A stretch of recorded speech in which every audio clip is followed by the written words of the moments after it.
Ryan, may gusto ka ba ding batiin? Hey, girlfriends. Oh, wow, ang dami Totoo ba? Hindi, isa lang. Hey, Casey. Isa ka lang.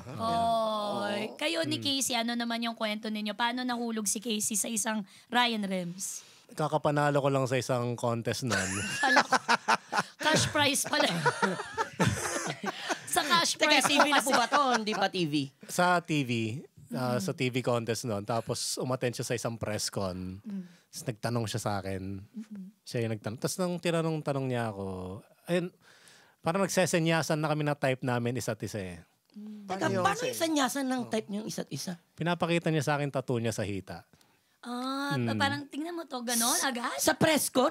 Yeah, I'm hot. Gusto ko yung habang nag-interview, gano'n. Nasa malayo siya nun. Nasa malayo. Then naka-skirt siya nun. Tapos una ko napansin, pucha, okay yun ah. Okay. Yung tattoo sa hita. Oh, yun ang nagdala. Ang tawag ko sa tattoo niya sa hita, first love. Yun yung parang conversation starter.